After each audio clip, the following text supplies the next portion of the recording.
Are you okay, Navia? I'm fine. Don't worry. Let's investigate the 3 suspects next. Florent should be nearby, and we should be able to find Thierry and Uncle Marcel in the city. I'll get myself together on the way, so please don't worry.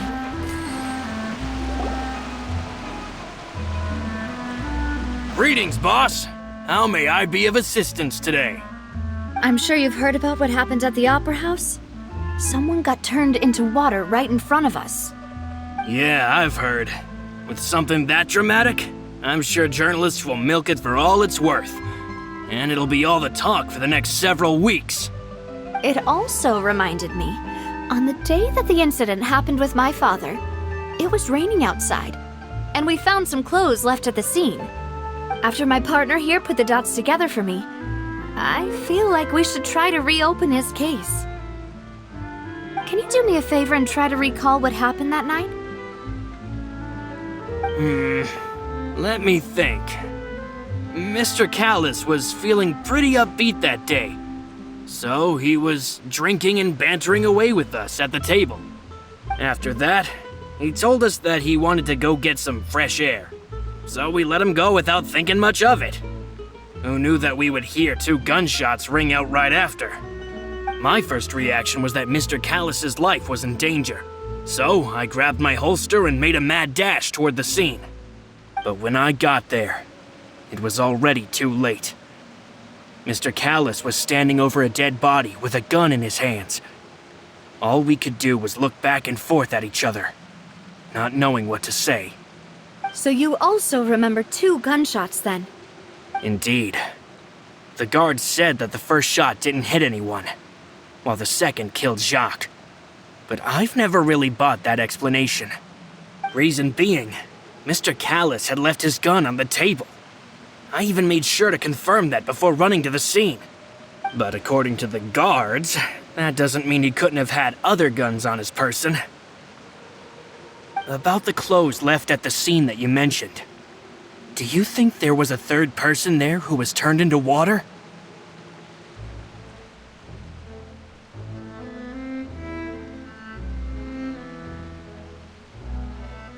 At least from our perspective, my father had no reason to kill, so he would also have no reason to bring an extra gun with him.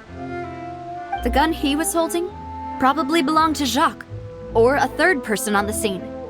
Yeah, that makes a lot of sense. So you're saying Mr. Callis ended up with the gun because he seized it from one of the other guys? But hold on. If that's what had happened, then why didn't he share the truth with any of us? He didn't even want to face the Oratrice machine, and chose instead to prove his honor in a duel. Did he lose all faith in the courts after seeing someone dissolve right in front of his eyes? About that, Malouse told me a thing or two, so I think I can understand why he committed to the duel. I'll tell you everything once the whole truth has been revealed. I understand. Then I'll leave Mr. Callis's honor in your hands, boss. And if I may just say one more thing, the whole Callis the Unfaithful epithet has been a thorn in my side since the day it was invented. Many people have laughed at me for still calling him Mr. Callis, even after so many years have passed. But it was Mr. Callis's trust that allowed me to rise through the ranks of Spina di Rosula and live the life I lead today. No matter what others might say, he'll always be the man I respect the most. And he'll always be my boss. Don't worry. I will definitely find the truth. You and all our other comrades at the Spina deserve to know the truth as well.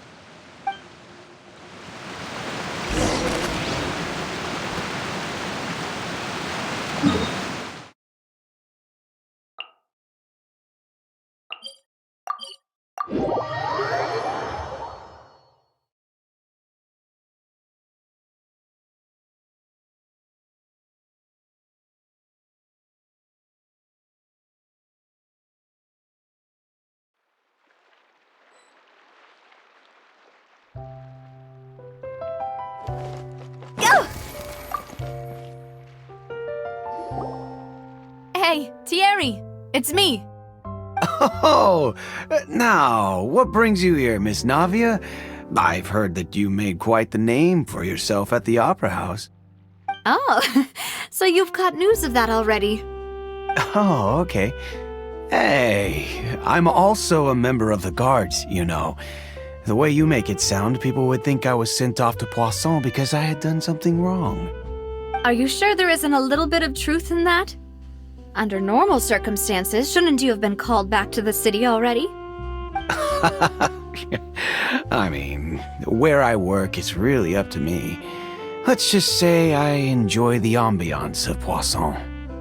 Callis did a fantastic job running the town, building Spina di Rosula from the ground up and clearing many obstructions in my way. It would be next to impossible for me to find a similarly easy but high-paying job in the city. Anyway, enough chit-chat. Are these two friends of yours? You, here for some formal business? Yes. These two are my partners. What happened at the Opera House made us realize that Linny's case and my father's may be related. We're trying to reinvestigate the details of my father's old case. Ah, I get it. You think there might be more to the case now that we know people can be dissolved into water, right? I was also flabbergasted when I first heard of it. If you want to go through the original files from your father's case, I can help you look for them. That'd be much appreciated. Thank you. Actually, I have another question. Do you have the authority to dispatch Gardamex? Of course. Without them, I couldn't possibly handle Poisson on my own. Why do you ask? We definitely can't use them to forcefully get more evidence for your father's case. Well, you see, just recently, we were attacked by a horde of unnumbered Gardamex in the city.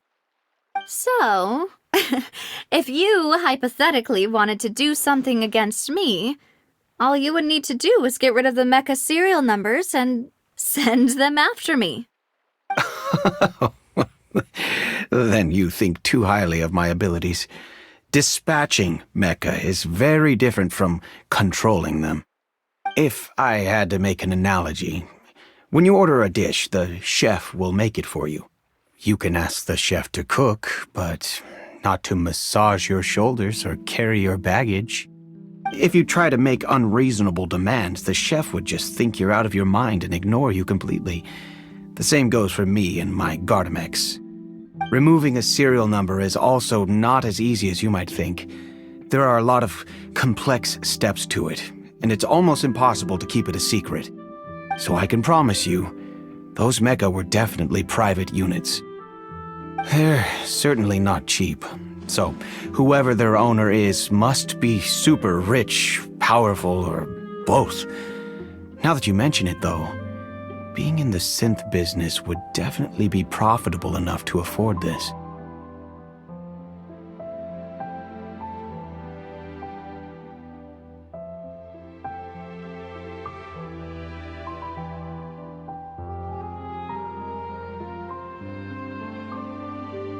Oh, then you're officially in the clear, Thierry. Oh, well, thank you for the vote of confidence, Navia. Jokes aside, I'd like to wish you all the best with your investigation. I'll be staying in the city for a little while, so just come find me if you need any support from the guards.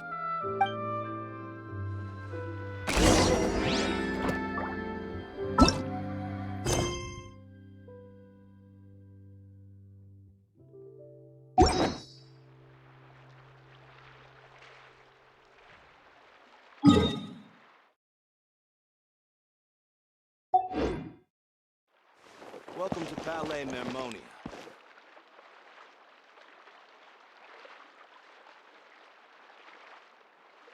I have to keep an eye on the deployment of guards at all times.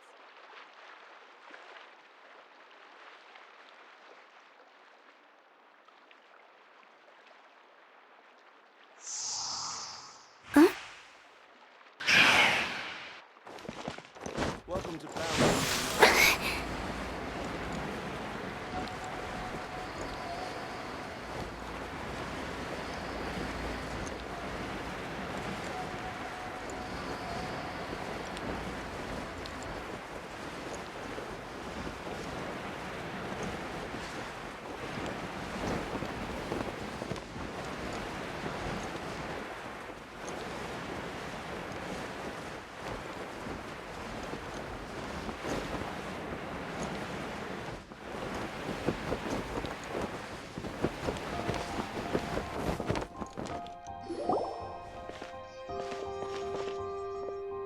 Hello. How may I help you? I'm here to see Marcel. Could you please let him know? You can just say Navia's looking for him. Sure. I will let him know right away.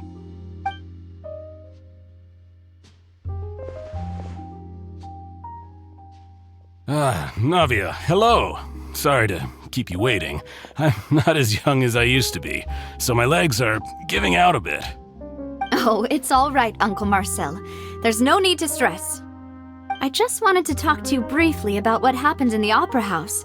I'm sure you saw everything too, right? Yes, I've never seen anything so strange. Oh, you were at the Opera House too? That's right. I went there with Navia to see the magic show. Who knew it would turn into a whole murder mystery? I also witnessed your marvelous sleuthing work. Quite impressive. To beat the Hydro Archon at her own game on her own turf, I can already imagine everyone in Fontaine discussing your exploits over a few glasses of wine. Oh, Paimon doesn't want to become the talk of drunkards. Apologies. It's just how Fontaine is as a nation. Everyone loves drama and theatrics. Uncle Marcel, you've also noticed that other thing, right? The fact that humans can dissolve in water? Yes, I was reminded of your father's case right away. Is that what you're investigating now? Exactly. I still don't have much solid proof, but I can sense that the other side has already begun to act. Oh, and what makes you say that? We were attacked on Araneus by some unnumbered Gardamex. And there was also an attempt to get me to drink water from the primordial sea. If not for the vigilance of my partner, I probably wouldn't even be here talking to you right now. Oh, you're giving us too much credit. Wasn't it you who protected us? Alas, it seems things are heating up again. The peace that Callus sought so dearly will soon become a thing of the past. But rest assured, Navia, Poisson will always remain a safe haven for you. If you're scared, you can always return there. If anyone dares to lay their hands on you there, the Confrérie of Cabrières will use its funds to the last Mora to bring them to justice. Thank you, Uncle Marcel. But I don't intend to go into hiding. I'm going to strike while the iron's hot. Do you have any new thoughts on my father's case? About that. Sorry, my age is catching up with me, so it'll take me a while to recall my memory.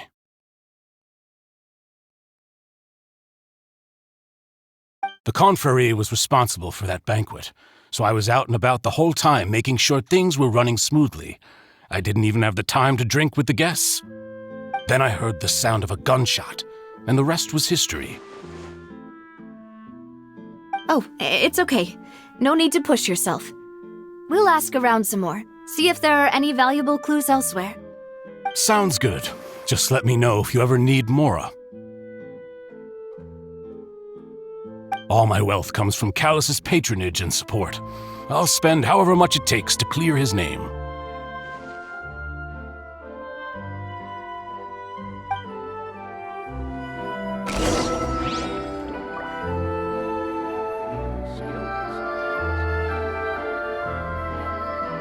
This can work. I'll just treat them as new samples.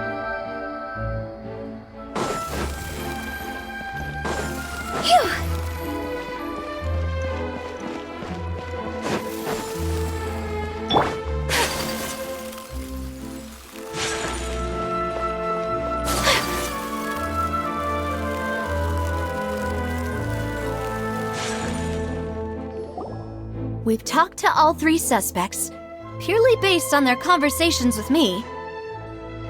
None of them sounded particularly suspicious.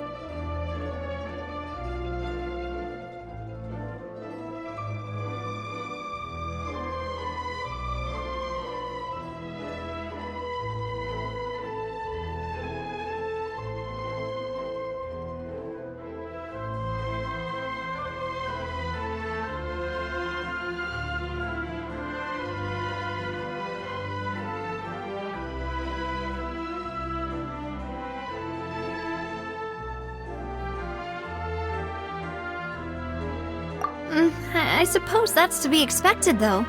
If a single conversation's all that's needed to find them out, then my father wouldn't have needed to investigate the case for so many years. Anyway, even though we didn't make a breakthrough, let's still compile what we were able to find. But where should we start? Ah, you're right!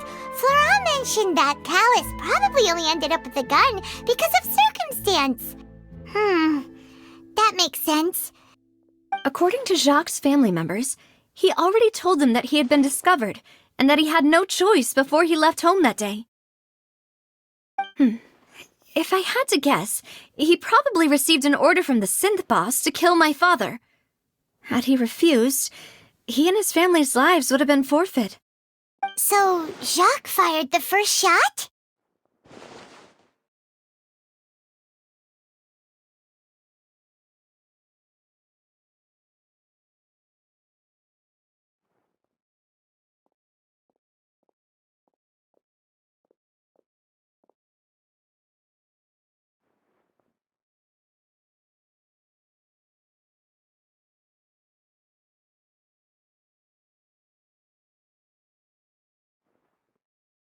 Oh?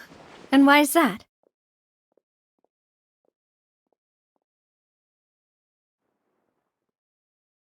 Ooh, that's a good point.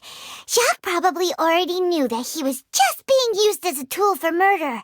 And once he had completed his mission, he'd be of no more use to his boss.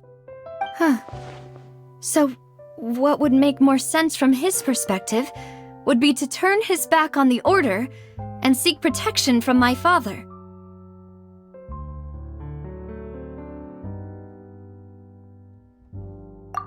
Makes sense. But without evidence, that's still just a theory. Besides Jacques, the attack from the Gardamex has been bothering me quite a bit as well.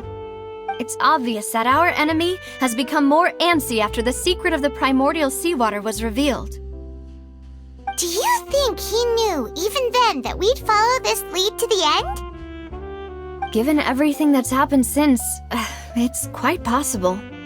But who among the 3 suspects would have the ability to control privately owned Gardamex?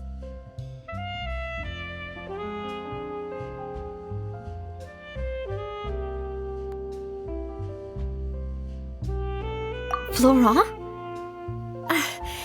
It is true that he was closest to my father, and thus had the best chance of learning about his dealings with Jacques. But as Spina di Rosula's advisor, his work mostly deals with personnel and security, so he shouldn't have much means when it comes to finances. So you're saying he's too broke to afford a mecha army? Exactly. He can't. And even if he could, I don't think he would be able to dispatch a whole group so quickly.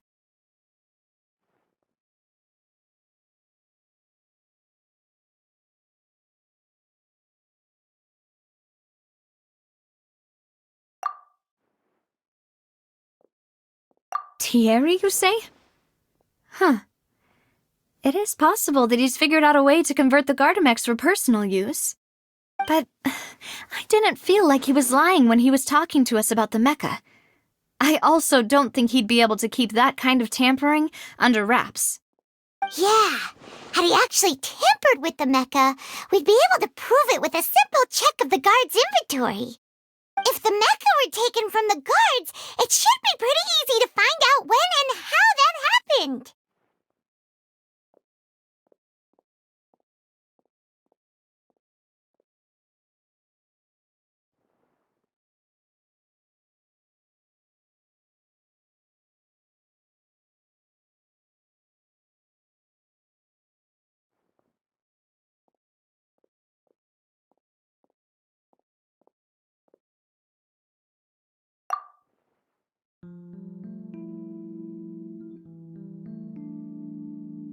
Uncle Marcel?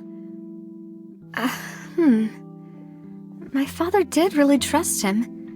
And they worked together on a large number of projects. Maybe that's how he got to know Jacques. And with funds from the Confrérie, he could also afford a large number of Gardamex.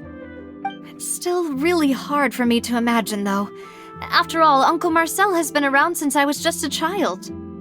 Also, wouldn't this mean he has been spending a whole lot of mora and energy to fight his own synth business? Who could it be?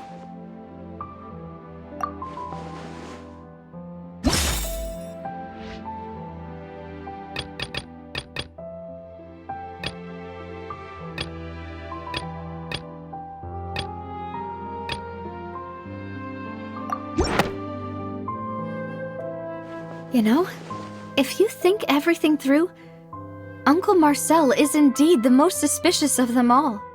Could we be missing other suspects? Malus didn't know about the people turning into water thing when he narrowed it down to these three, did he? Malus has always been very reliable, and his judgment of others' trustworthiness has been fair and well considered. When he laid out his case for the three, the rationale he gave me made a lot of sense as well. The suspect is knowledgeable about the Spina's internal affairs, has the means to dispatch Mecha to assassinate us, and possesses significant intellect and foresight. Even if I don't want to believe it, I'm starting to see how things could all tie back to Uncle Marcel.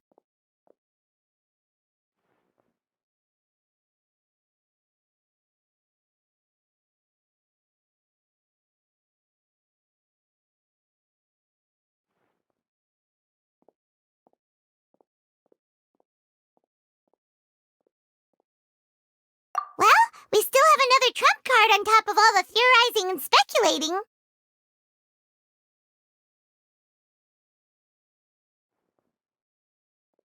Yes, Malus did say that charging straight in there would be extremely risky, but we don't have any other options right now. We need far more solid proof before we can hope to go charging in on our enemy. Navia, here you are. Oh, I've been looking for you. Huh? Aren't you the guy from the guards? Did something happen? Yeah. News came from Irenaeus just after you left. We've got another trial on our hands. Wasn't that place built specifically for holding trials? What's so newsworthy about this one? I know. But they said the person they're putting on trial is a Fatui harbinger called Tartaglia. What? Is that someone you know? Yeah, we know him. Maybe even a little too well.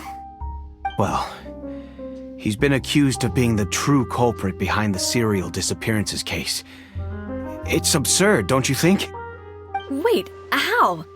None of our investigations have had anything to do with him. That's what I thought was strange about it, so I came to tell you the news right away. If the charge against him stands, then it'll be next to impossible to get the guards to support any of our planned investigations. Right, because they'll think they've already found the culprit. Yeah, and it'll be a lot harder then to clear Mr. Callus's name. I understand. Well, partner, what do you think we should do? We still haven't found any conclusive evidence.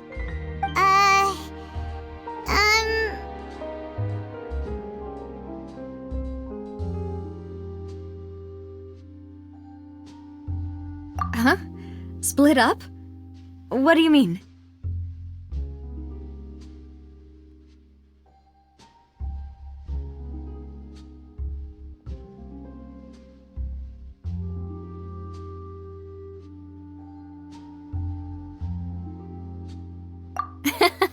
Just as expected of my partner.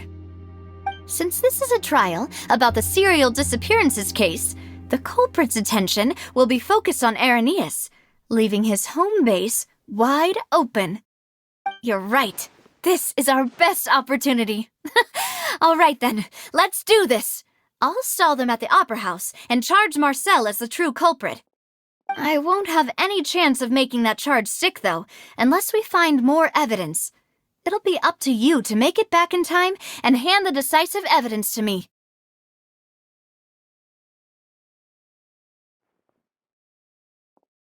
We'll help you, just like you helped us in Linny's trial. Demoiselle, please allow us to accompany you. I'm ready. Ah, Malou, Silver. When did you two get here? We heard that you'll be leaving Poisson and figured that you might require our assistance. It's our hope that your confidence will be bolstered with the two of us by your side. Thank you so much. Then, let's make haste for Arrhenius. Paimon, Traveler, I'll see you at the Opera House. See you then!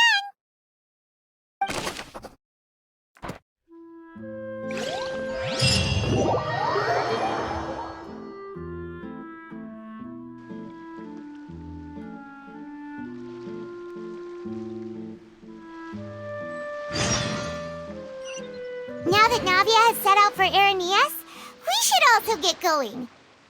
The location...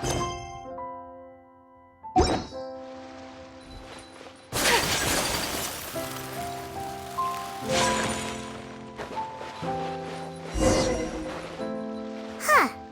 According to Malusa's info, the synth production base is...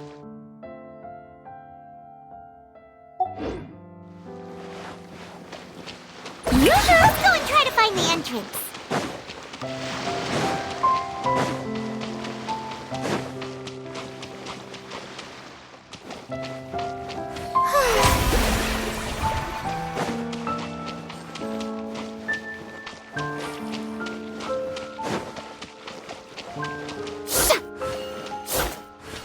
May I present?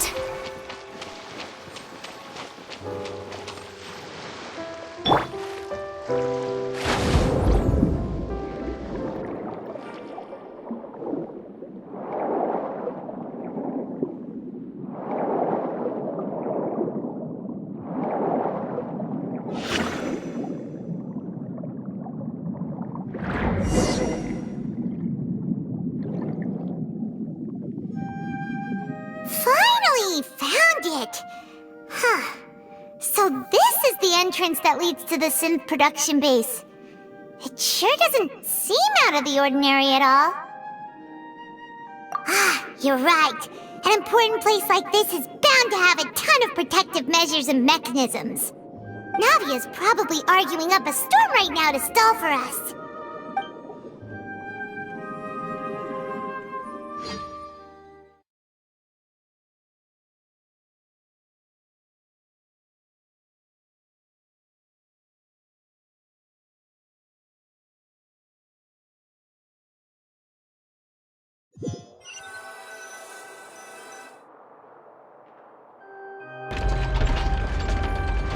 It would appear that I must repeat my question again, Mr. Tartaglia. Do you accept the charge that you are the true culprit behind the serial disappearances case? To be perfectly honest, I don't understand your country's complicated court system, or the reason why I'm being charged with something I've never even heard of. However, I did hear that people who have been charged can choose to participate in a duel to clear their name. Is that right?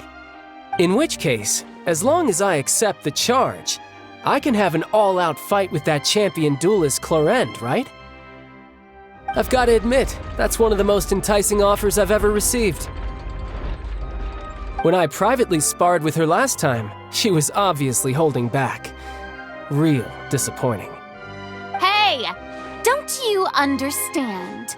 You're currently the prime suspect for a major case. This isn't the place for you to be looking for fights.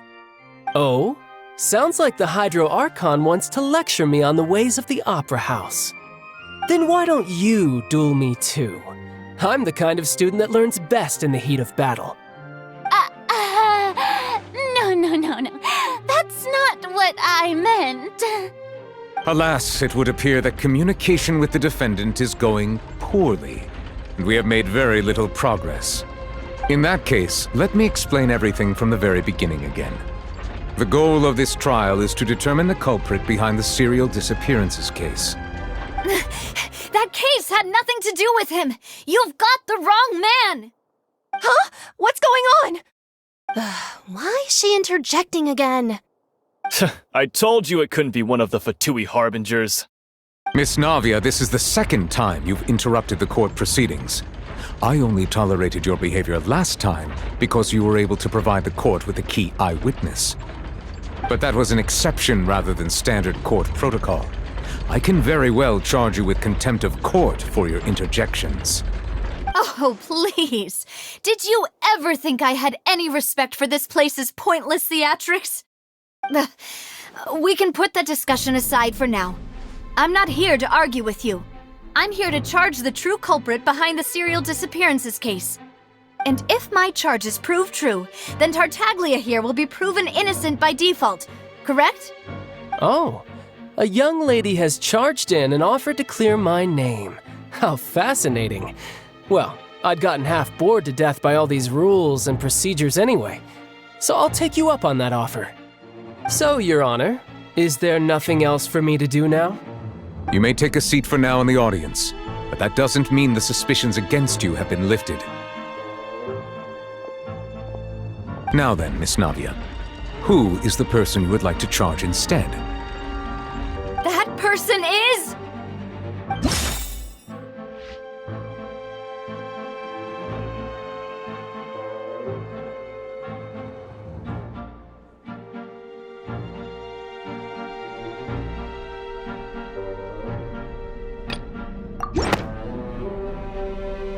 Marcel, the head of Confrérie of Cabrières!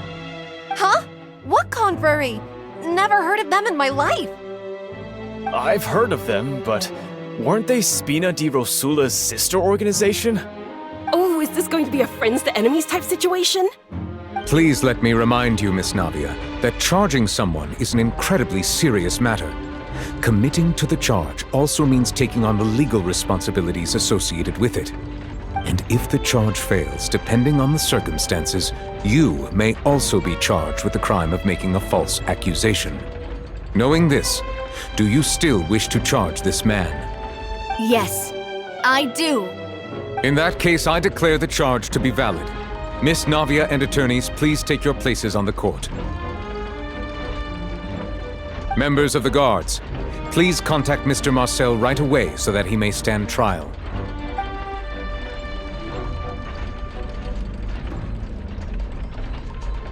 Mr. Marcel, you will not require an attorney. Is that correct?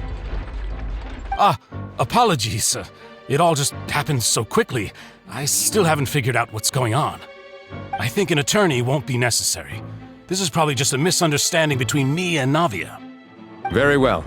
In that case, since both sides have now arrived, Miss Navia, please present your charges.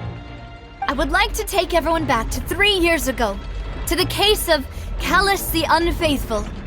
Only through elucidating what really happened in that case can we connect all the dots for the serial disappearances case. Navia, do you really think that I was the one who killed your father? Come on, why would I do that? Callus was my benefactor, and remember, both you and I only ran to the scene when we heard the sound of a gun. If that's enough to make me a suspect, wouldn't that make everyone at that banquet a suspect as well? I think there's no point in getting into the specifics right now. The audience doesn't even have the big picture yet.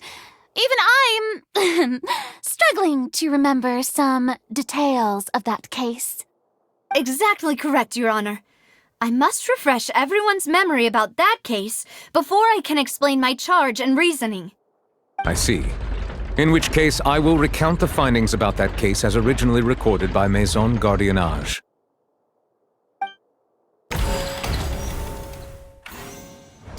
On the day of the murder, during the banquet, when the guests arrived at the scene, they found the primary suspect. The guards' investigation did not recover any other firearms from the suspect did not dispute this. Callus was defeated by... These are the known facts about the case.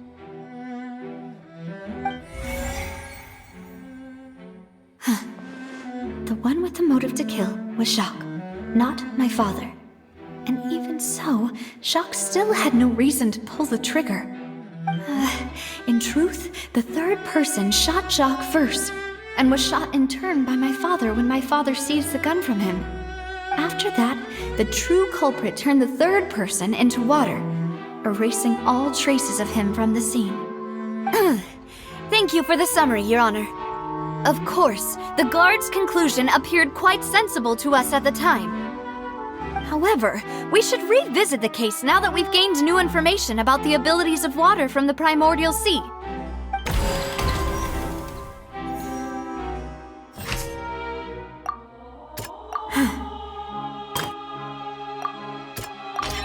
The testimony of the victim helped.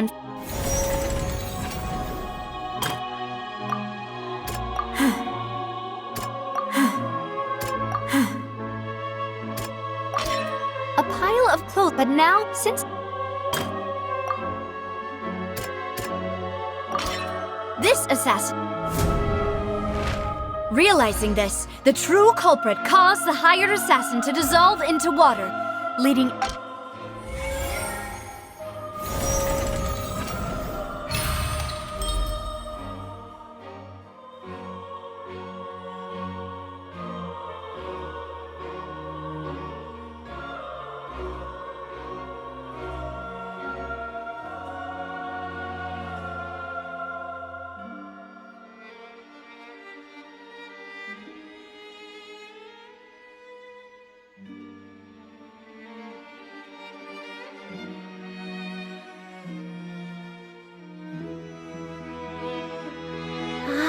That's what happened. Wait, you're telling me something as dangerous as water from the primordial sea has been used for all these years? What a great theory. It also explains Callus's and Jacques' respective motives. I guess they didn't shoot each other after all. Mr. Marcel, you are the one being charged with the crime. You should provide a rebuttal if you wish to prove your innocence. But I think I agree with everything Navia just said. In fact, there was nothing in her speech that directly implicated me. Then, may I ask some questions? In my opinion, we primarily need to determine two things. 1. Do you have the evidence to back up your claims? I'm afraid not. At least not at this very moment. Boo! If you don't have any evidence, you should just go home! I may not have the evidence with me, but I know where I could go to collect it. If we look up the deserted clothes against a record of people who went missing around the same time, we should be able to find a match. Considering the serial disappearances case, the guards probably kept careful records of all missing persons from around that time, regardless of age or gender. That makes sense to me. Monsieur Neuvillette, I would consider this to be a reasonable investigative direction. Why do I feel like Farina's acting a little differently today? Maybe she's scared of embarrassing herself again? Alternatively, she's become more diligent after charging an innocent citizen in the last trial. My second question has to do with the ensuing duel. If the truth is indeed as you described, then why didn't Mr. Callus explain himself in court? If he had testified that a person had been dissolved, he could have at least mounted a defense. I've thought about this too, and the answer is actually pretty simple. He felt there were things that were more important to him. The dissolving power of water from the primordial sea is an important secret for the true culprit of the serial disappearances case. My father could have exposed it for all to see, but he chose to take it to the grave. At that time, Spina di Rosula was in dire straits, and his reputation had already been shattered. He had no guarantee that going forward with the truth would allow the culprit to be brought to justice. What was certain, however, was that it would paint a gigantic target on my back. Boss once told me that Demoiselle had already been selected as the next target of the serial disappearances case. What? If the secret had gotten out, the culprit would have fought an all-out war with Espina right there and then. I wouldn't have been the only one in danger. All of us would have stood to lose our lives. Of course, the guards might eventually figure out the truth of the matter and determine that we were in the right. But what good would that do? How can a hollow verdict protect anyone? Had this opera house ever given my father any kind of confidence in its brand of justice, Spina di Rosula would have had no reason to exist. But by staying silent, we retain the ability to deter our opponents and continue the stalemate. I was able to become Spina di Rosula's president, which made me harder to target, as well as giving me more time to grow and learn. And once I have figured out the truth and stepped up to the challenge, I will do what this opera house cannot, and restore my father's truth and honor back to him. So, you mean to say, your father intended to die in the duelist's ring? That's right. Do you have any proof? Of course. All you need is to ask his opponent, Clarand. I don't need your apology, your guilt, or your support from the shadows. You don't have to do anything for my sake. But since he entrusted his will to you, Clarand, you should tell us the truth about his sacrifice. So, during the duel, did you believe that Callus was intending to die? Yes, I did. As a champion duelist, I've fought many battles and taken a countless number of dishonored lives. In my line of work, I've seen all kinds of people give their all for the faintest hope to continue living. Some were determined, others passionate, and some even manic and twisted. Just one look and I can tell if a duelist is hoping to live or if they're looking to die. I hereby swear on my name and honor as a champion duelist that Mr. Callus never intended to leave the ring alive. Since that's your testimony, I have no more questions. It appears there really are good grounds to reopen this case. I concur. However, Miss Navia, you still have not explained the link between your father's case and the serial disappearances case. Right? What she said was fascinating, but kind of beside the point.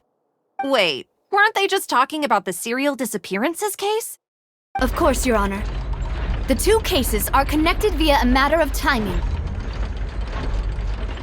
In my father's case, the culprit intended to kill both Jacques and Callus. As a result, they planned to act after hearing 2 gunshots. And, at the end of Linny's trial, the culprit also only dissolved the victim in front of everyone because they realized they were at risk of being identified. The culprit could only time their actions so precisely if they were already at the scene. Coincidentally, Marcel attended both the banquet and the trial. So that's why you suspected me. Even after hearing your reasoning, I still can't help but find it a little preposterous. I'm used to it, though. You've always been an impulsive and sentimental child, Navia. It's one of your most endearing traits. No need to appeal to pathos. I won't try to refute your points one by one, but even if everything you just said was true, can you prove that I was the only person present at both events? On top of that, does a person have to be physically present to control the timing? Can't someone remotely monitor the place?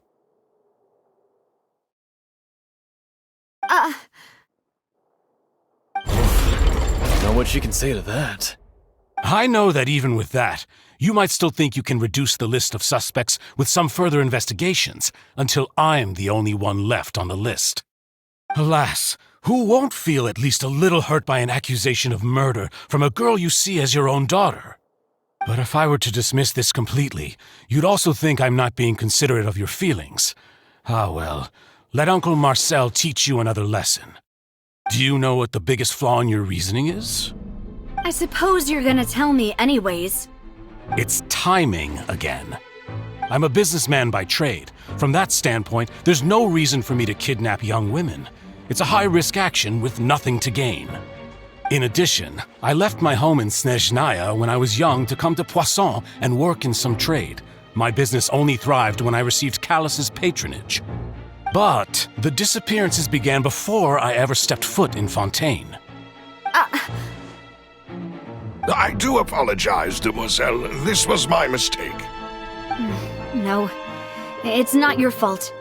I'm sure he had come prepared. Is there anything else you'd like to say?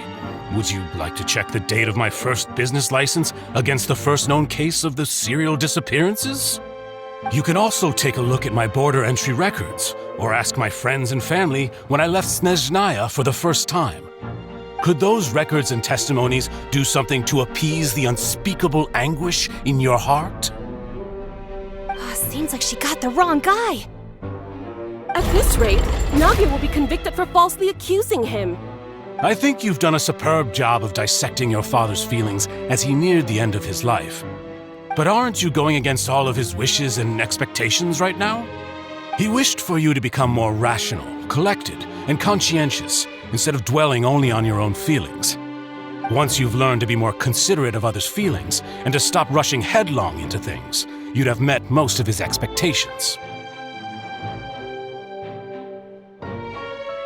This isn't just about me, and it never has been.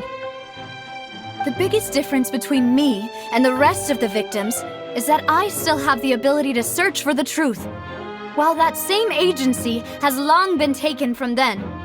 The people whose families were destroyed by synth abuse, the people who lost their loved ones to the serial disappearances, and the people who suffered tragic ends due to their sense of justice. Many people's images are flashing before my eyes. I'm sure some are coming to those of you in the audience as well.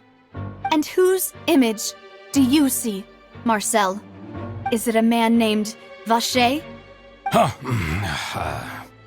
Oh, so you do know that name. I'm merely surprised you'd suddenly say the name of someone I've never even heard of. I was waiting for you to say that.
Whirling snow!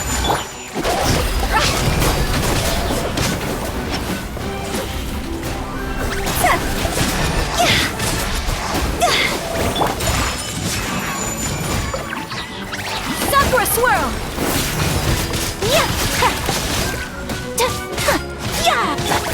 Shower me with praise! Higher, higher, pants on fire! See?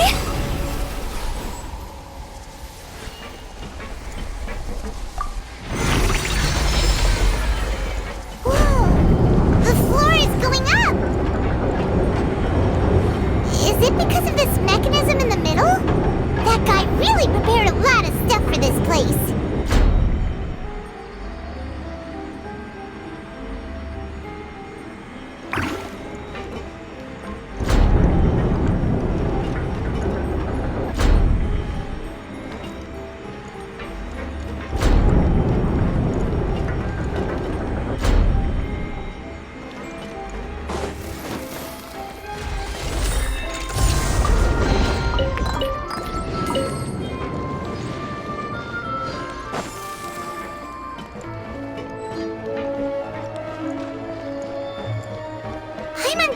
We need to go up, but Paimon doesn't see a way. Let's take a look around. Maybe we'll find a hidden mechanism that'll show us the way up.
the water level is rising.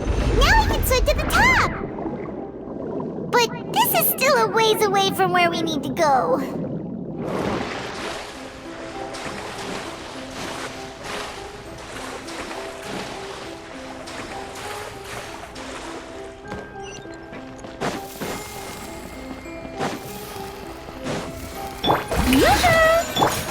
Take flight!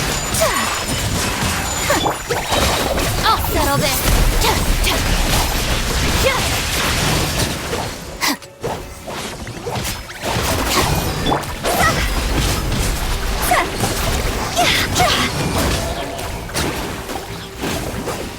Shower me with praise!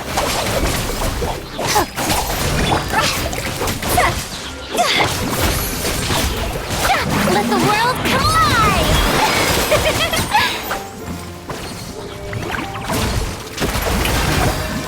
Kamisato art!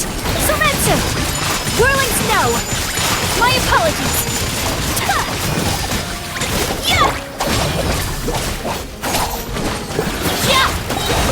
Lightning terrified!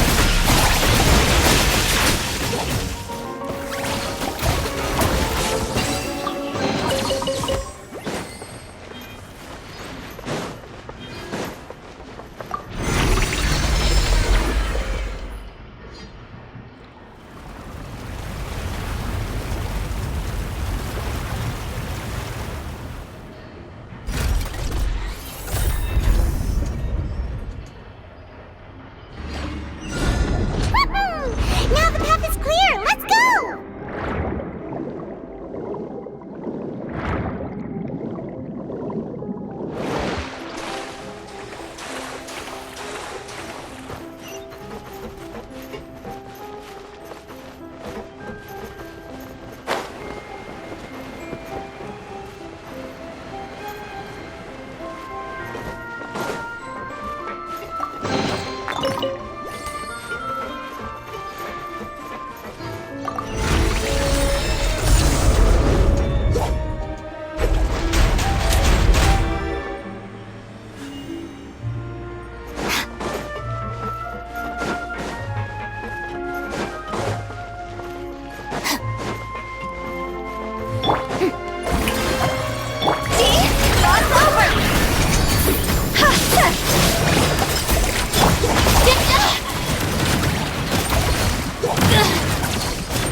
Swirl! Take flight!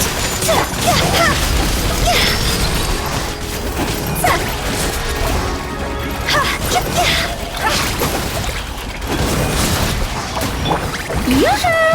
Time to shine! Strike a pose! Dissipate! I'll settle this! See?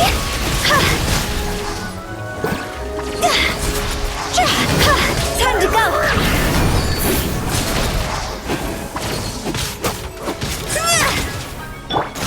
My apologies! Yeah!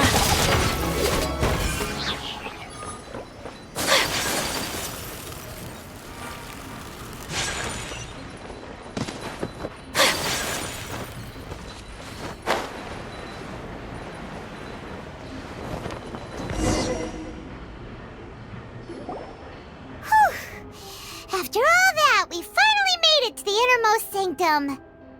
Though, as expected, the mastermind isn't here.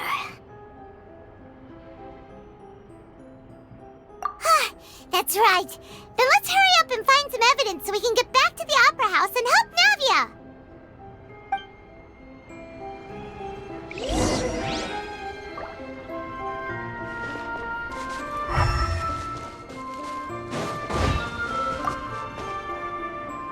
Let's see what's written here.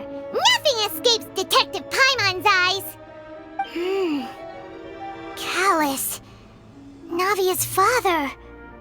Oh, this seems to be an investigation report on him.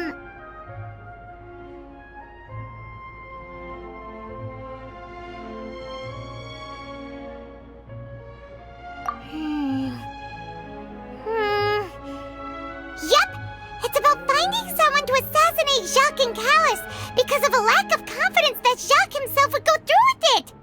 This should prove the existence of the third person, right?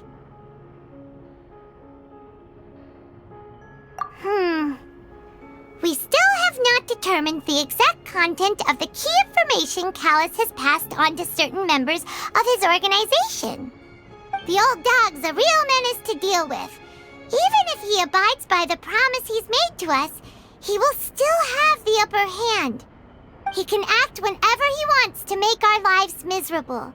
The only option left is to remove him from the picture entirely.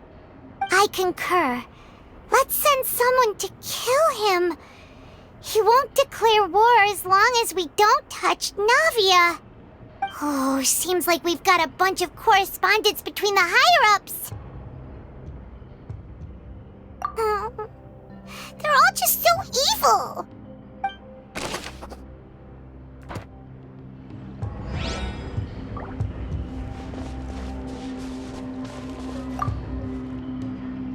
Oh, look! There's an important-looking basin over here, and it's full of water. That means this is where they make all the synth, and that special water is the main ingredient. If you dilute it with normal water, you'll get synth, but the pure stuff can dissolve a human. Paimon will take notes on this incriminating evidence.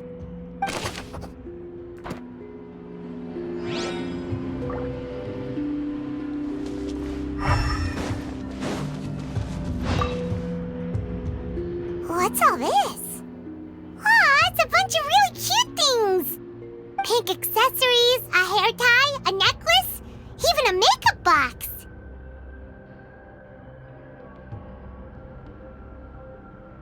Oh, Paimon sees it too, but why are all these cute things labeled with different girls' names? Huh? You mean the girls from the serial disappearances? They were brought here? And then they were turned into water. And all the boxes of things, these names. That means... Oh, this is terrible!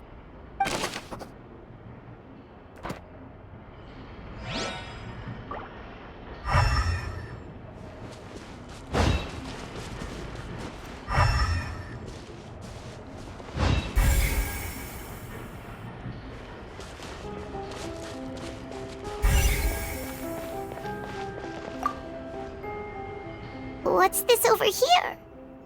Looks like some kind of place for research.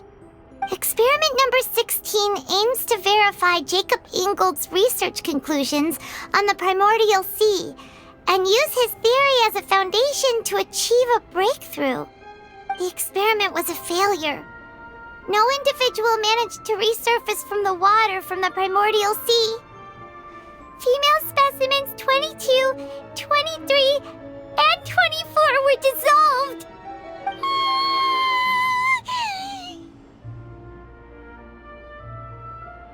Sorry, Traveler. Paimon will try her best. It's just that Paimon's never read something so scary before.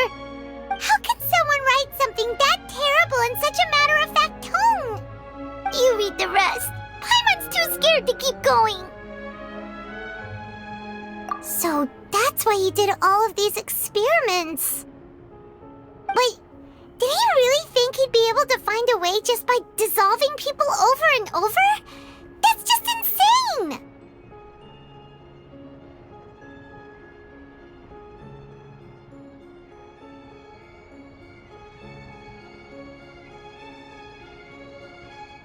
Huh? Isn't that the name you heard by the fountain? Paimon thought he was an eyewitness in the serial disappearances case.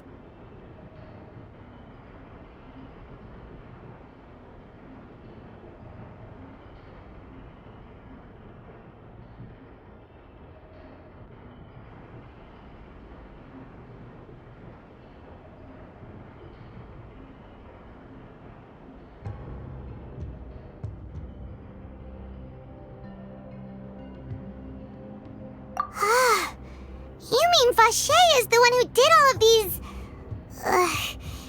experiments? So that's it! Vache was no victim, but personally took his lover and... No, that's not it either. If that's the case, why would he want people to resurface from the water? In any case, Paimon will write it all down.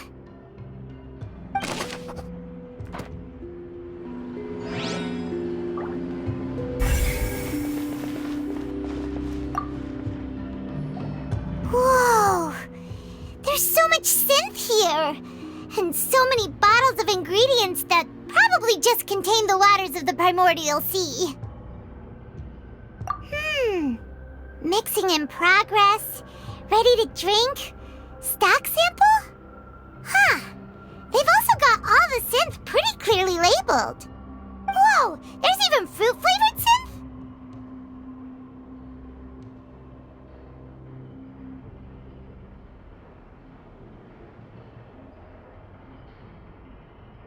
Yep, it's super obvious.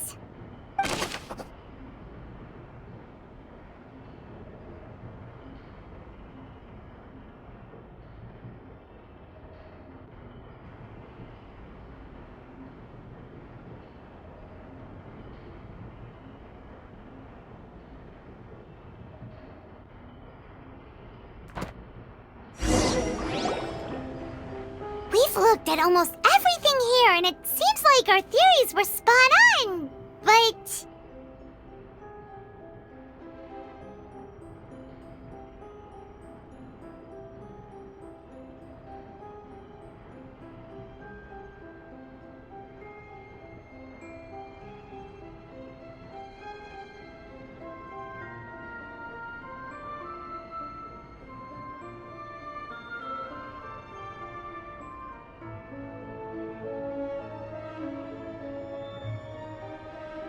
Yeah, we haven't found anything that reveals his true identity.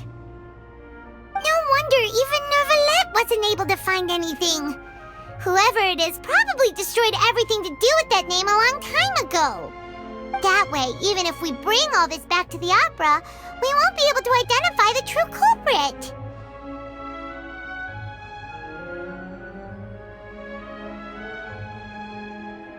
Sure thing.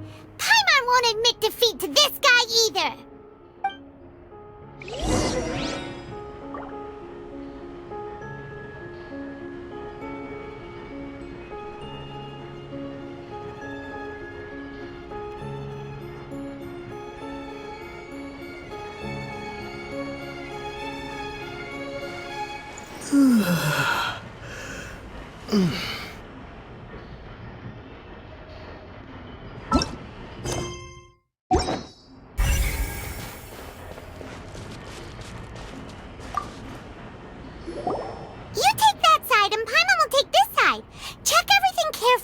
We'll find something for sure.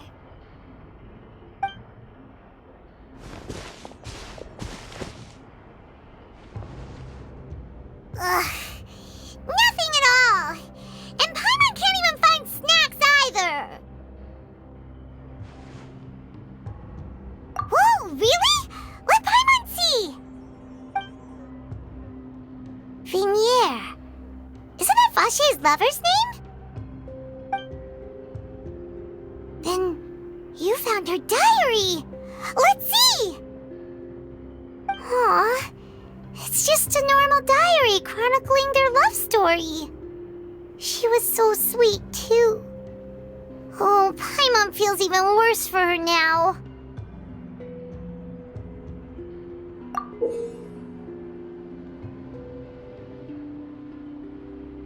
So many! A whole page's worth! But they're all crossed out. Was she unhappy with all of them? The final name she decided on was... Marcel. Wait, but Marcel's pretty old. Has this case been going on for so long that he's Vache and Vinier's grown son?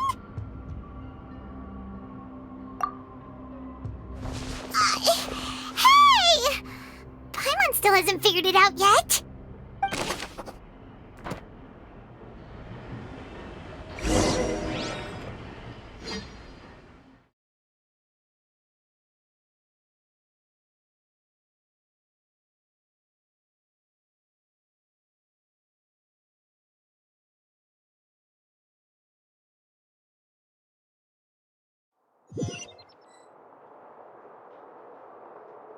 And whose image do you see, Marcel? Is it a man named Vacher? Oh, so you do know that name. I'm merely surprised you'd suddenly say the name of someone I've never even heard of. I was waiting for you to say that. Navia! We're back! As expected of my partner. I just knew you'd return in the nick of time. Just how often do you intend to flout the rules of this court? It's all right, Monsieur Neuvillette. Given their confidence, I expect they've found the crucial evidence.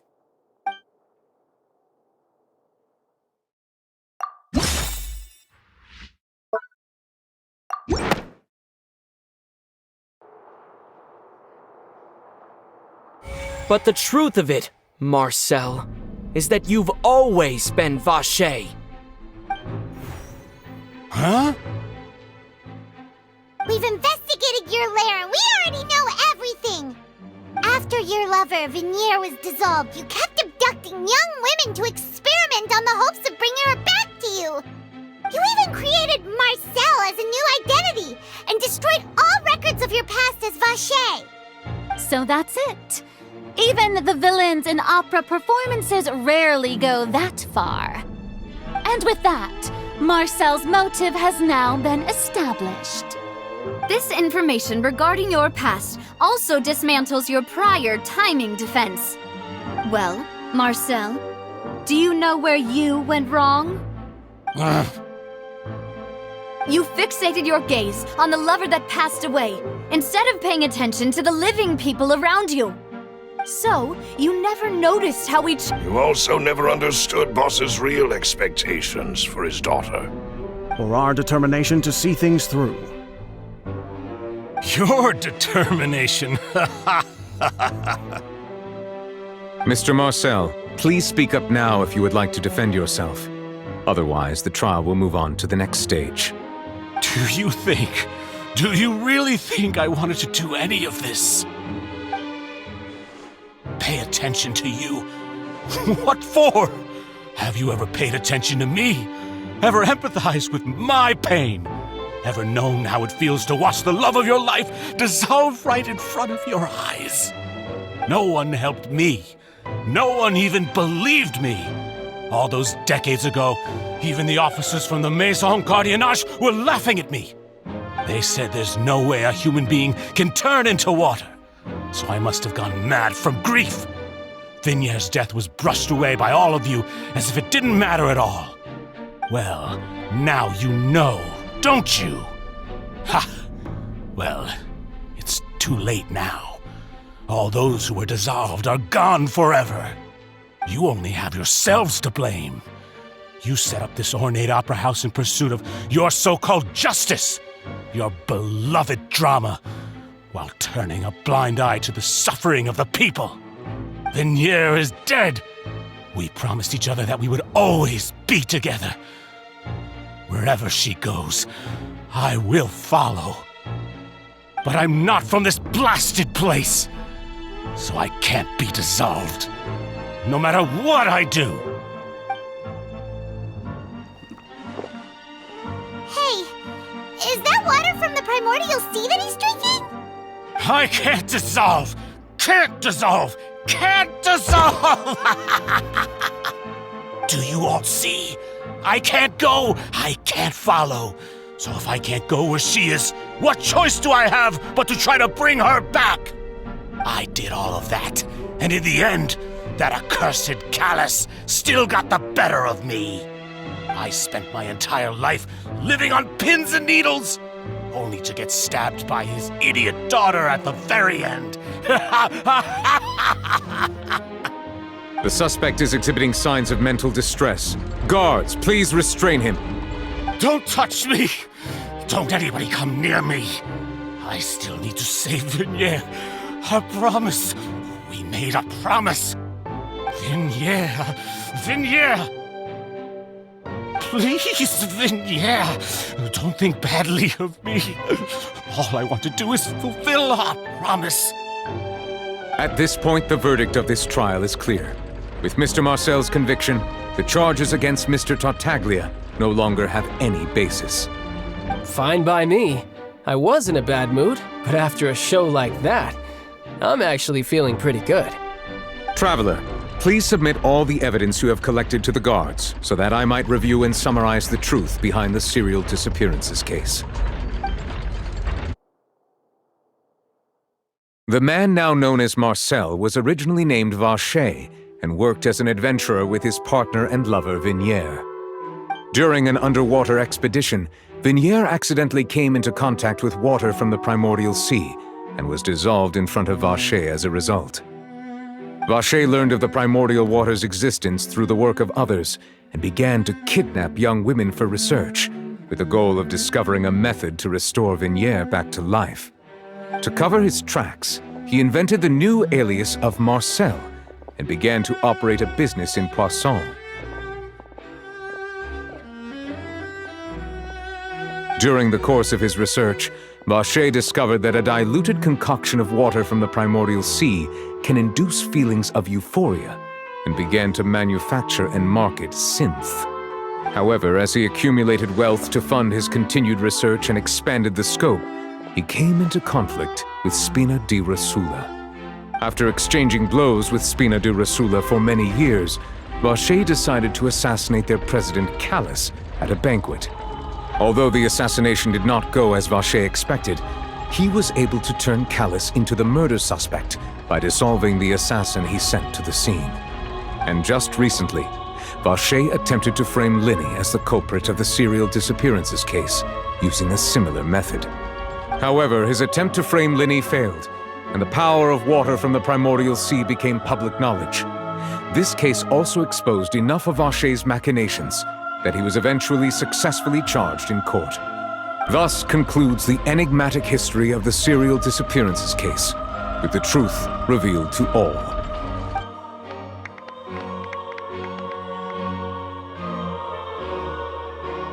The Oratrice will now deliver the final verdict regarding the charges against Mr. Vacher.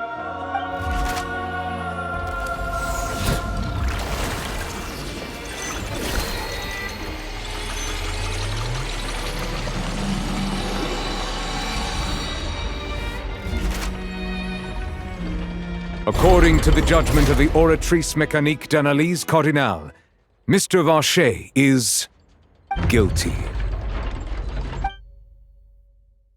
Guards! Take Vacher away. Good. It's what he deserves. With that, the serial disappearances case is over now. We really just witnessed history. Who would have thought the true culprit would be such a polite and well-spoken guy? Yippee! We helped Navia bring the bad guy to justice! He's hurt so many innocent people and now he's finally getting what he deserves! Huh? Are you okay? Demoiselle, you were absolutely brilliant. The day our late boss had always hoped for has finally come. You can rest easy now, knowing justice has been served. Yeah. It's finally over. It's all thanks to you guys. And my partner. See, Papa? Spina di Rosula's still doing well with me at the helm. Well now, hasn't this been a most delicious piece of drama? The villain has been caught, justice has been served, past wrongs have been righted, and it's a big ol' happy ending. Since it's been such a great show, I'll just let the false accusations against me slide. Either way, I've still got some business to attend to, so if you'll excuse me... Please wait just one moment, Mr. Tartaglia. What now? None of this has anything to do with me. According to court protocol, since this trial was initiated due to a charge against you, a verdict must also be made regarding the initial charge before the trial can conclude. Oh, come on. Is this really necessary? Haven't you already caught the real criminal? Isn't it time for side characters like me to exit stage left? Please respect the laws of Fontaine. This has always been the rule.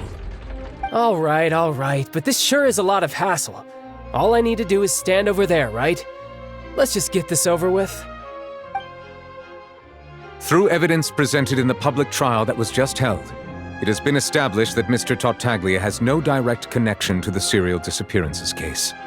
The guilty party has been identified, and thus it is logical to suppose Mr. Tartaglia is innocent of the charges. We now turn to the Oratrice Mécanique d'Analyse Cardinale to render the final verdict on the charges.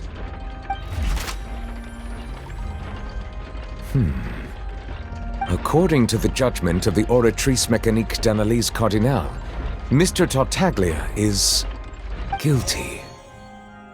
What? Hey! That's not funny! Didn't you just say I'm supposed to be innocent? What's with this verdict? Is your justice machine malfunctioning? Huh? This has never happened before. The Oratrice actually returned a different verdict from the Chief Justice. I mean, have you ever heard of an innocent Fatui Harbinger? Do you think the Oratrice might have just convicted him on general principle? But weren't the charges about the serial disappearances case? No matter what else he's guilty of, it shouldn't affect the verdict in this case, right?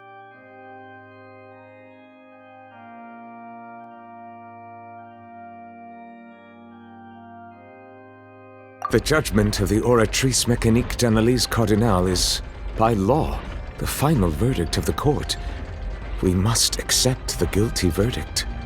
Guards, please take the suspect into custody per court protocol.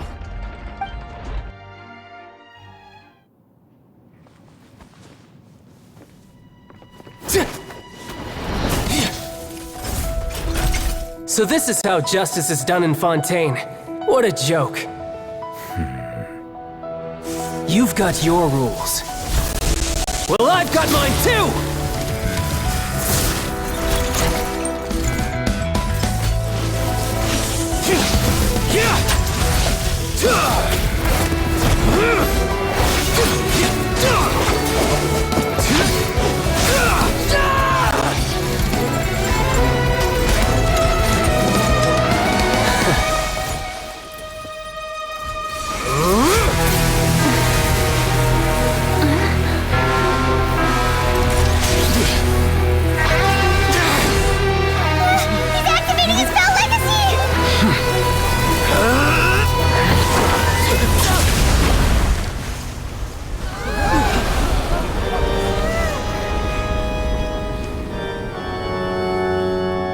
I am sorry.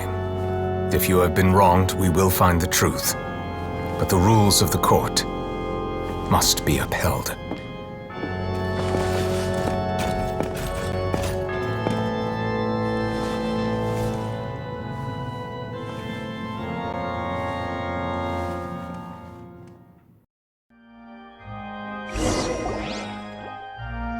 Hey, Monsieur Neuvillette, what's going on? Shouldn't they have been cleared already? Apologies. This is also the first time I've encountered such a situation. However, according to the rules established at the conception of Fontaine's court system, the Oratrice's judgment is the final verdict of the court. All I do is follow court procedure. As for why the Oratrice arrived at the conclusion it did, you should probably ask someone more knowledgeable than me.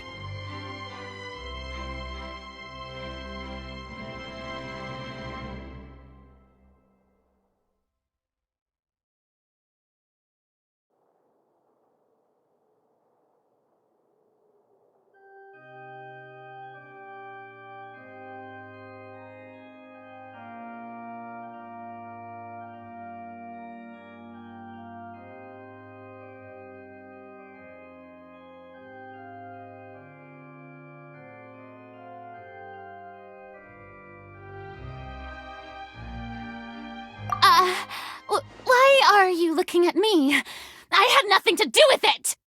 I don't know what happened there either! Hey, stop staring at me! What does Lady Farina mean by that?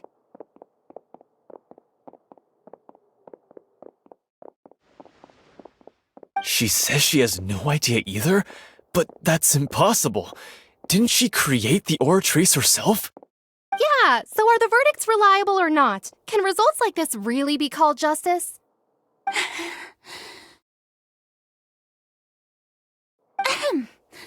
My dearest citizens, did you really think we'd allow an incorrect verdict to be handed out in this court? Did you really believe that the judgment could be mistaken or be the result of some sort of random mishap? Don't tell me you thought even I had been blindsided by the oratrice's result. But the way she looked just now, it was pretty obvious she had no idea what was going on. However, given the state of things, I shall give you an explanation.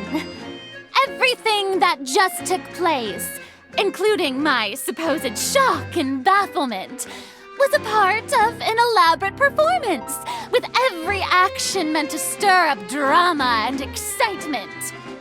And, of course, for every performance there is a script. Everything has unfolded exactly as I expected from the very beginning. As the embodiment of the very concept of justice, the oratrice shall never render an arbitrary judgment! If you thought Childe had nothing to do with the serial disappearances case, it is only because you've been blinded by the superficial appearance of innocence. Everything he's done, not to mention the danger he poses, are beyond ordinary comprehension and completely unforgivable!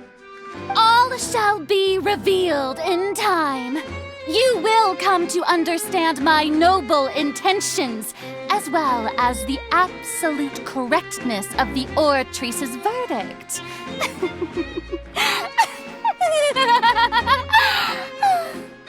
Now, having said that, although I hate to leave things hanging in suspense, it is now time for this performance to end. As the lead actress, I shall be the first to take my leave. Toodaloo! So she chose to make her escape after all, did she? So you're saying we shouldn't put much stock into what she just said? She probably just put on that performance to save face. As for the truth, it's unlikely that she actually has any idea.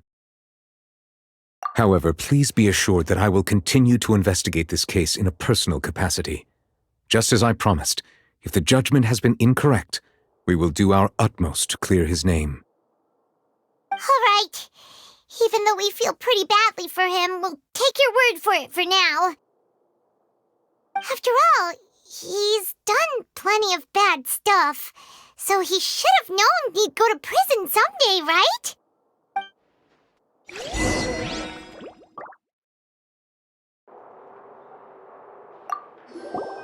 Oh, Monsieur Neuvillette! That power you showed when you took him down. Who are you really?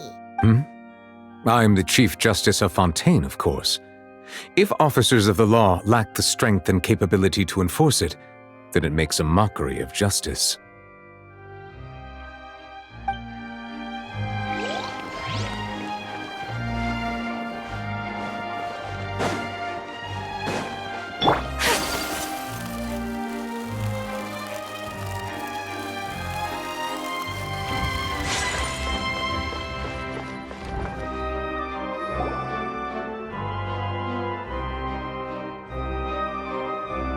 Hey, what are you doing? Quick, stop him! Traveler! Hey! Traveler! Marcel! What are you doing over here? Stop resisting arrest! Cease, or we'll add another charge to the list! No, wait! I just want to ask the Traveler something. I'm not looking to run away. Please, just let me ask this one small thing. Go on. Thank you. I was being led away when I finally realized something. Where did you first hear the name Vacher? I erased all records of that name. So, unless... Are you still trying to prove your innocence? Give it up. You've already been convicted.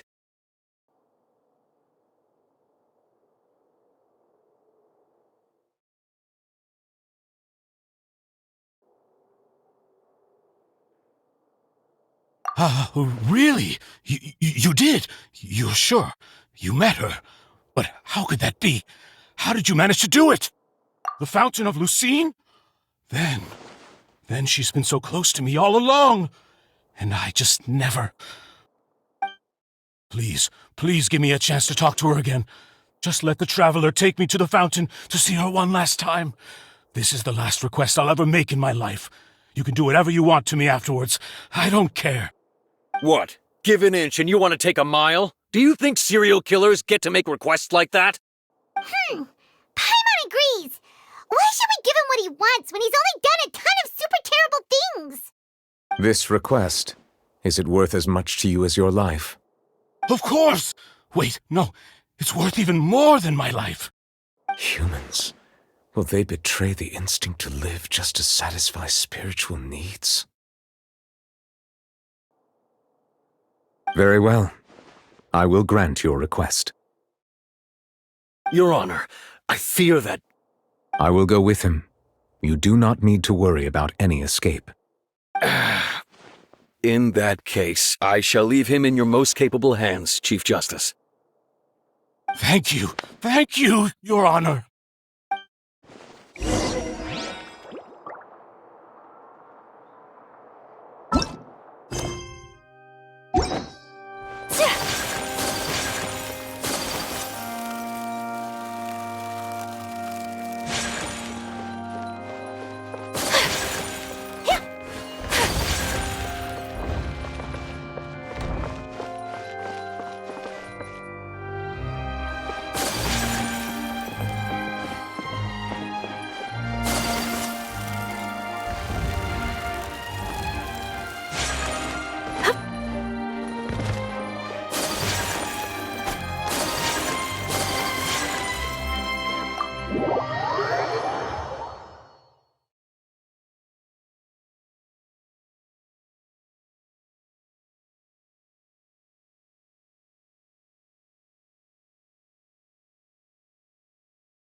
Is this the place?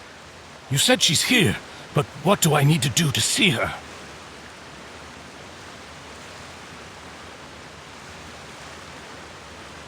Yeah, and even Paimon could hear her after drinking that thing. Didn't you just drink a lot of it on the stage as well? Oh, in that case... Vache! Ah! Yes, that's it! So you heard it too! Vignier, it's me! It's me, Vache! Vache? Vache! I'm here! Where are you, Vignier? I'm coming for you. I'm finally here for you. Hey, wait! Be careful! Hey, wait!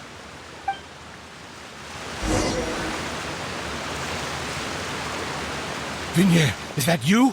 It's me, Vache! Vignier! Vache? Why did you come? Didn't I say? You don't need to look for me. You look a lot older than I remember. How long has it been? It's been more than 20 years. I've suffered for over 20 years since the day you left. All this time, only the thought of bringing you back has kept me alive. Nothing else mattered to me. I must be dreaming. Who would have thought I'd get the chance to tell you all of my feelings like this? Vignier, you are my everything. I really don't know how I could live without you. But Vache, if you ask me, this world would be better off without you. What are you saying? If not for you, I would have finished my law degree and probably become a top-tier attorney one day. If not for you, I would have continued to pursue my love of the arts, and my works would have been displayed in the Palais Mermonia itself. If not for you, I would at least have been able to take care of my mother. And she would not have grown old and died alone, with nothing but the tears on her cheeks. It's all because of your selfishness, Vache. It's all because of you. You... Wait, you are not Vignier. Who are you? You're right. I am not Vignier. I am the sacrifices. Every woman who died by your hand, as our bodies dissolved, our consciousnesses flowed back to the primordial sea. Our thoughts circulated endlessly within the primordial sea, and we were no longer individuals, but we became one, just as streams of water come together in the sea. I'm Cressy. I'm Lemony. I'm Azine. The only one I am not is Vignier. Why? But then, where is Vignier? She doesn't want to see you anymore. Every tendril of her consciousness is avoiding you. This is what you get for your selfishness. Your selfishness robbed us of our lives and our futures. You said time and time again that you'd do any and everything for her. But did you ever consider whether she'd want to see you do the things that you did? If she would despise you for what you became?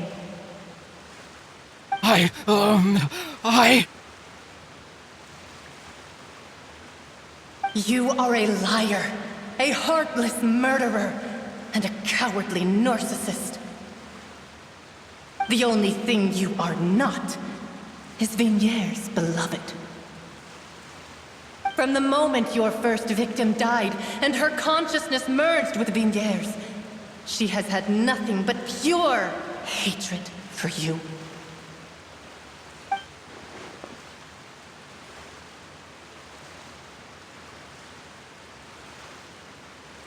No! Vignier!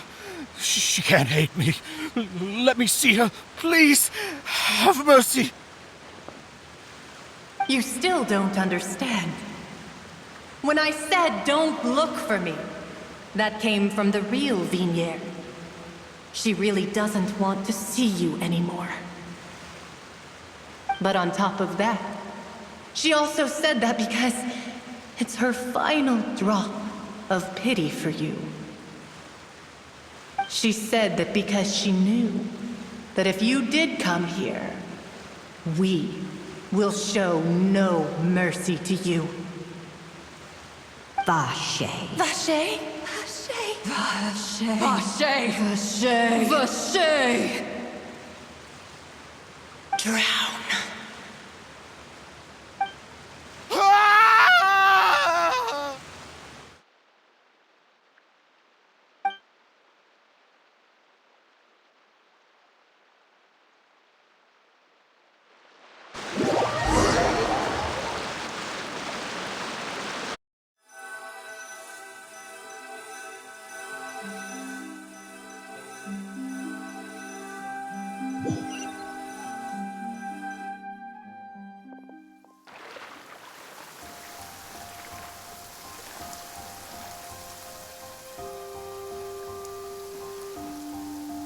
Finally, we have some time to do shopping.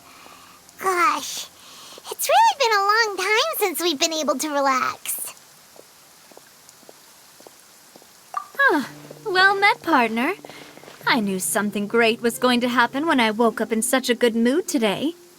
Even this weather can't put a damper on the demoiselle's mood. It's a pleasure to see you both again. Oh, hey, Navia! It's been a few days. Paimon's already started to miss you. Oh, now that I believe. I'm easy to work with and always bring home the bacon. Who wouldn't treasure having a partner like me? Sounds like you're really enjoying life these days, Navia. What have you been busy with since the trial? It's just been one thing after the other. I've been making non-stop trips between Poisson and the court since then. Everyone from Spina di Rosula organized a memorial for my father. We never held a memorial when he first died, since everyone knew that even if we held one back then, no one was going to come.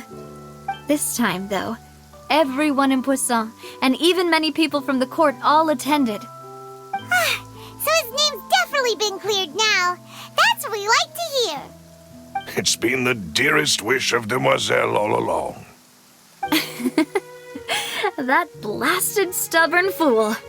I was right to put my faith in him. I'm so glad I didn't give up on the case all those years ago.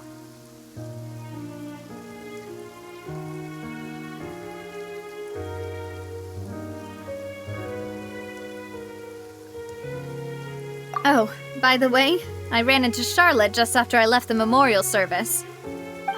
Well, maybe it'd be more accurate to say I knew she would be there, and there was no way she'd just let me go. Huh? So you know Charlotte too? The Charlotte? Journalist from the Steambird? Yeah, way back when I first became the president of the Spina di Rosula, she was all over me. Wouldn't take no for an answer. I believe the story was called The True Heart of Darkness, Secret Tales of the Yellow Rose. To be fair, though, it was a really flattering feature. So, we've been on pretty good terms ever since. She was trying to lean on our friendship to get me to do an exclusive piece on the serial disappearances case.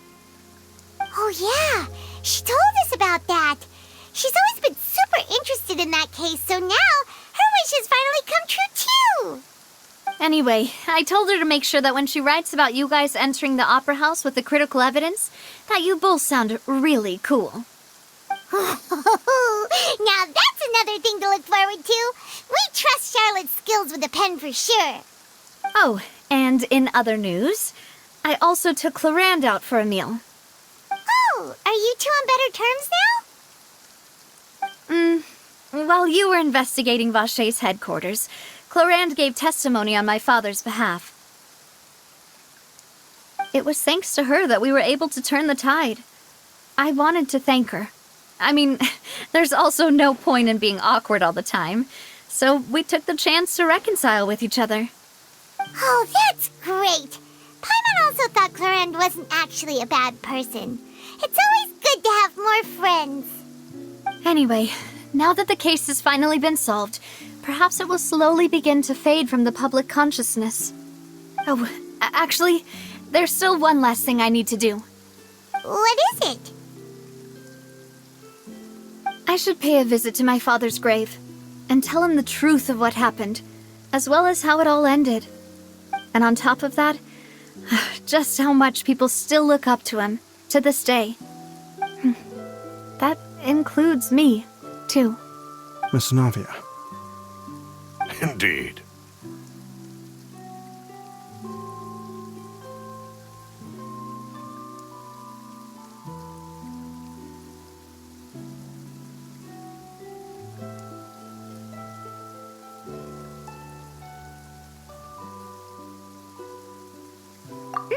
We want to go too! We also think Callus is a really admirable person. Sure thing. I'd like you two to share the moment with me. After all, without you, there might not have been such a positive ending. And in that case, everyone, let's be off. Considering the recent weather, we'll be lucky if we can reach Poisson before dark. Yeah, you're right.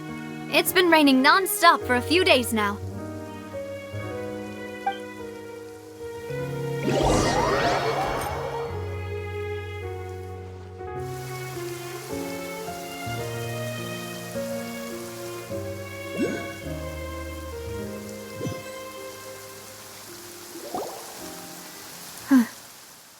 This is where my father's grave is. To be perfectly honest, even I haven't been back here for a long time. Huh? There there's someone there already. Wait, that figure. It can't be. Isn't that neuvillette? Why would the Chief Justice be here? Huh? Navia?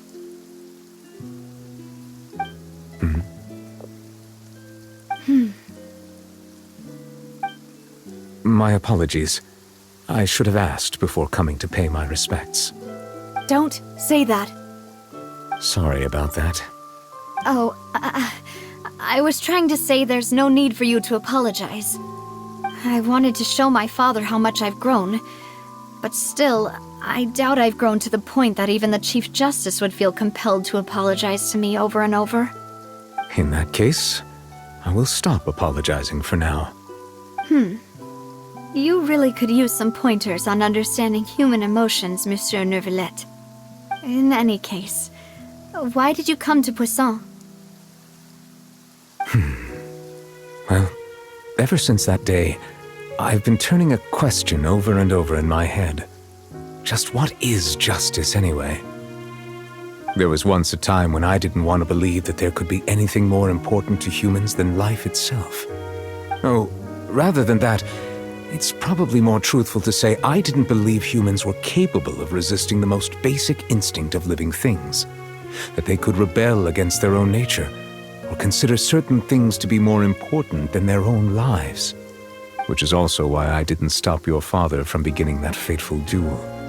I believed that a truly innocent man would never throw away his life like that. That there was nothing, should have been nothing more important than one's own continued survival. But Mr. Callus proved me utterly and decisively wrong. If not for his sacrifice, the serial disappearances case would have remained unsolved to this day. Mr. Callus made the choice he did for his daughter, for his associates, and for many people completely unrelated to him. And in the end, from a certain perspective, one could say that he did it all for the sake of justice. A justice that's higher than life itself. So, you asked me why I came here. I just wanted to say my apologies to Mr. Callus in person. I should have noticed all of this much sooner. This regret has filled me with a sadness that has haunted me for days. That high and mighty chair in the Opera Epiclese indeed insulates one from many important things. Spina di Rosula, thank you so much for your hard work and perseverance. I'm sorry for being mad at you before. So, you're actually one of those types that's cold on the outside, but pretty thoughtful on the inside, huh? That reminds me of Silver, one of my guys. Sorry about that. Self-expression is not one of my strong suits. Didn't I just say you don't need to apologize? Ah, so Navia and Neuvillette seem to have made their peace as well. Let's not disturb them for now. We can wait till after they're done.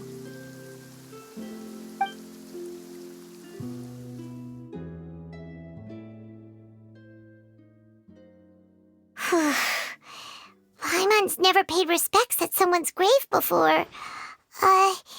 Did Paimon do anything rude there?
No. Paimon hopes Miss Navia won't be too mad. Anyway, neuvillette is still standing around there. It's not often that we can catch him alone like this, so why don't we go talk to him for a bit? If we can't talk to Lady Farina, we can at least talk to him, right?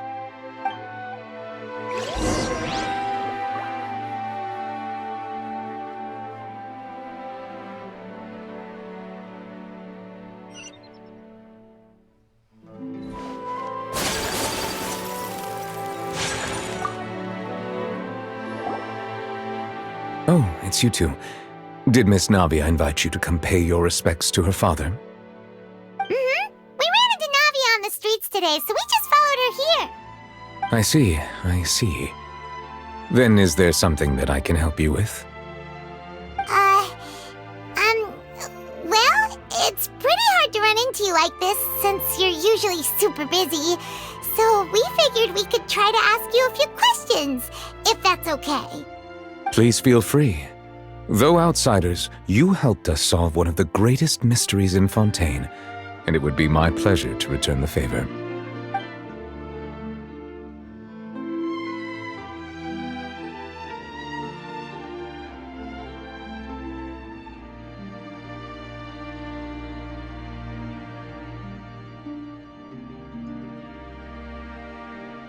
So, at court, the bad guys referred to that special water as water from the primordial sea, but what is it really? Truthfully, that name is already quite accurate. I can only surmise that Vacher and his ilk only learned of its nature and existence after extensive research. There used to be a special sea on the surface of this planet. The nature of its seawater was rather different from that of the sea we know today. Most of Tevat's life forms were first born in that special sea.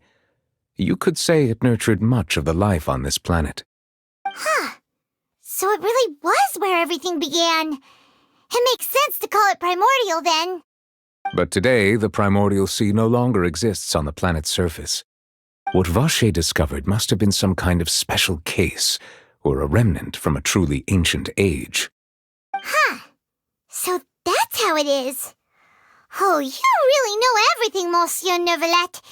But if that's the case, then why would people, at least people from Fontaine, dissolve in that kind of water? Indeed. Why would the primordial sea, which was known to engender and nurture life, suddenly reverse itself and devour life instead?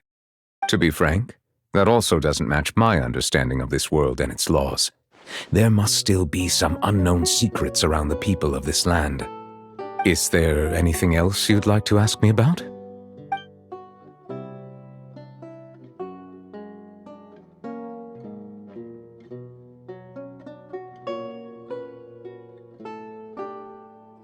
Your sibling, another blonde-haired traveler. I'm sorry, but I've never seen anyone who matches that description. If she ever stepped foot in Fontaine, I'm sure she followed our laws to the letter and had no reason to appear on the stage of the opera Epiclese. Is there anything else you'd like to ask me about? That the sea levels will rise and everyone will be dissolved in water, leaving Farina crying alone on her throne, but the sins of the people will be finally washed away for good. Does that appropriately summarize the version you've heard? That's right! It was Linny that told us back then. And that about covers all the main points. Yes, up to the present, I think we reached a point where we have no choice but to confront this prophecy directly. Rumors have it that this prophecy is rooted in the last words the former Hydro Archon left to the world before she passed away. A prophecy? Of the former Hydro Archon? Wow. This is the first time that we've ever heard of it. Two parts of the prophecy have already proven correct: the rising sea levels and the ability of the people of Fontaine to be dissolved. We should be more vigilant and stay on the watch for further signs. Speaking of the prophecy, Farina has also always taken it quite seriously. Indeed, she has been collecting information and intelligence from across Tevat for this purpose. If the rumors were true, then perhaps this prophecy is the conundrum left to Farina by her predecessor. But with Farina being the way she is, Can we really trust her to solve it? Is there anything else you'd like to ask me about?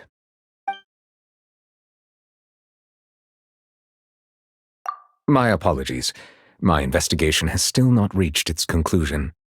However, I still believe the judgment of the Oratrice was not rendered arbitrarily. Huh? But you also said you thought he was innocent. For many years, I have been quite aware that the Oratrice does not simply mechanically repeat the verdict that I give on each case. As a divinely created mechanism, the people's unified faith in the concept of justice is integrated into it. Not only can it produce the incredible power of indemnitium, but it likely also possesses other traits, such as self-awareness. Which is all to say, I have been prepared for a situation like this for a long time. Huh. So when Lenny told us that he heard a human voice from the room where the Oratrice's core is stored... I was not aware such a thing had occurred. Perhaps that could serve to prove my conjecture. I will add that to the list of items to investigate. In any case, I am inclined to believe that the Oratrice does have a methodology all its own. We just do not have enough information. Based on Farina's reaction, I doubt even she had any idea what was going on. She managed to bluff her way through it, though, with her time-tested twin tricks of bravado and drama. While we do intend to get to the bottom of this, for now, we regret to say that the Fatui Harbinger will just have to bide his time in the fortress of Meripede. If we did incorrectly convict him of crimes he did not commit, we will most certainly compensate him to the fullest extent allowed by the law. If you ask Paimon, the only compensation he'll want is a no-holds-barred fight with you. Is there anything else you'd like to ask me about? Very well. It was my honor to provide you with what answers I could. I very much enjoyed conversing with you. It will soon be time for me to leave this blissful tranquility behind and return to Palais Memoria. You really are super busy, Monsieur Neuvillette. Paimon thought you only came here to pay your respects today because you had the day off. Crime and villainy do not have the day off, and so justice must work around the clock as well. This is merely the nature of a justice's work. All right, you've got a point. Huh? Paimon just noticed that the rain has stopped.